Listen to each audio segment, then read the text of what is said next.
Australian graziers are in the grip of a perfect storm, with the forces of climate and markets decimating the industry. This is the toughest time in my life, and I'm sure it's the toughest time in many beef and sheep producing families' lives. We had the live X trouble, which killed the cattle market. So people thought, well, we're going to feed. We're not going to sell on this market. And then we get the next failed wet season. A lot of people here have come, well, we've got to sell now. We're not going to feed 2 years in a row. We really will go broke. So they're selling into a really poor market. With graziers at their wits' end, a young and innovative fifth-generation local landholder, James Walker, drew on his extensive network to bring together some of the best minds in business, science and agriculture for a Drought Finance Future Summit in Longreach. This is a serious drive for solutions, and this will be a summit that I hope will be real and outcome-driven. We all have our opinions on the problems, but today we are looking to exchange ideas to make solutions. Australian farmers are used to weathering drought and volatile markets, but many at the Drought Finance Future Summit talked of this being a critical point in time where change is necessary for survival. I've never seen so many in our industry so under the pump. I've never seen strong, resilient men really struggling to handle it. For the past 2 years, the majority of the eastern states has had, if not below average rainfall, very much below average rainfall. And of course that's put a heck of a lot of pressure on the cattle markets. We've filled our slaughterhouses, there's huge congestion at the abattoirs, and the restocker interest is virtually redundant. In 2011, Bentley's was commissioned to do the last QR, Queensland Rural Debt Survey. And some of the figures that came out of that was the Queensland beef industry in 2011 had a debt of $9 billion. And the gross value production of the Queensland beef industry was only $3 billion. So that's a debt to GVP ratio of 300%. And to put that into context, Greece, at the same time, we'll all remember the problems they had. They only had a debt of GDP ratio of 175%. I saw the situation, saw the problems in front of us, and they were only escalating. So I sat about just brainstorming what response would be the best. And I looked at the greatest business schools in the world, and they do case studies. So that's what I thought would be a basis to create some responses. James has asked me today to basically present the case study to you, as I believe it will form the basis of our discussions over the next 2 days, and hopefully we can bring about some outcomes which producers can put into practice. Solutions begin with the people in the room, and at the Drought Finance Future Summit, the room just got a lot bigger. As ideas flowed, the enthusiasm gave a sense that the seeds of change were being sown. Yeah, right. It's very rare around the world to have this sort of mix meeting in the one room, especially getting, if I can say, climate scientists, resilient regions specialists, tough cattle producers, tough wool producers, local government, research and development corporations, specialists from overseas, bankers. You've got all this in the one room, and that's pretty rare.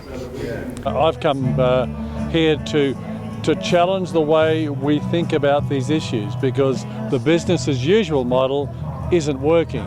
And I'm suggesting that while we might look at a case study around a hypothetical bankrupt farmer, the real issue is how we as regions, as communities, as farmers, as an industry, how we work more cooperatively, more strategically, because at the moment it's every man or woman for themselves, and that model's not working. You've got to be relevant, you've got to stay relevant, and you've got to keep changing. Anybody who sits still, the world's just going to pass you by. Universities don't teach agriculture, and there must be a yawning chasm emerging between the needs of the future industry and the skills that we will have available, simply because the people that have got the skills will have retired. Financial literacy emerged as one of the hot topics in the panel discussion. I guess our financial literacy is probably different to, say, your average family farm. And because of the way we've had to be innovative with debt structure and what funding products we've used, I guess we understand finance, I guess, maybe a little different to everybody else. Looking at the Kidworth scenario, I mean, we were looking at buying country as everyone else was, because everyone else was buying land, so why aren't we? But every time we run scenarios, we could not make it work, so hence we never got in.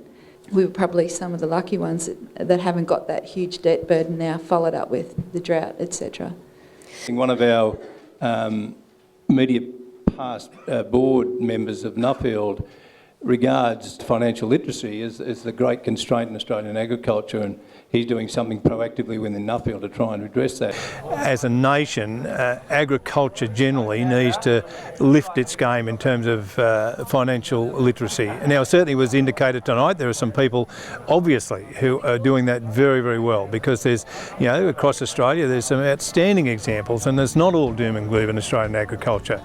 John Cole characterised how the world is changing and offered new ways of thinking about how regions can build resilience. I'm suggesting that the issues that Jamie is presenting on the table through this forum are issues that concern us all, and that we can't leave it as a region or as a nation even to our producers to solve the issues they confront by themselves. That's why it's one plus a lot of others. I think local government is going to have to find a role in this, because one of the big things local government's doing more generally, because the other levels of government are not doing it effectively, is actually getting beyond the culverts and the roads and that's having to play a role in economic development. And it's a new role, and it's something people are still learning. I think China will be relevant to us, and we are putting our heads in the sand if we believe they won't be. The geopolitical strategic reality is that it is the Chinese century. So we have to accept how, or not, if not accept, at least work out how we play in that century. An ambitious event like this summit doesn't get off the ground without real passion for the people and culture in the industry. Australian agriculture's got such a great heritage, and we're here at the Stockman's Hall of Fame, and you know, it sort of showcases that. And all those people that have generationally contributed to the heritage of Australia are in a lot of turmoil at the moment. That their skill sets and their capabilities cannot be rivaled or matched. So we want to provide opportunities for those people to stay in the game if they want to be there. The thing that impressed me about what James has done here today, he's got a lot of very, what I consider young, innovative people that have come from a background of the industry or are operating in the industry and making a success of it.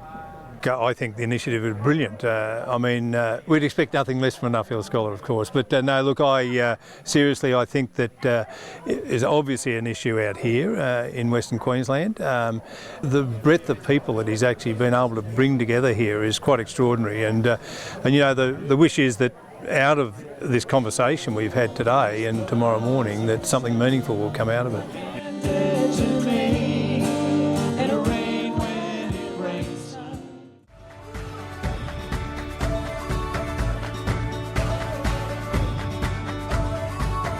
People can create real opportunities for each other, and I implore you to join Agrihive as a platform to be able to explore those opportunities and to build resilience in our rural regions.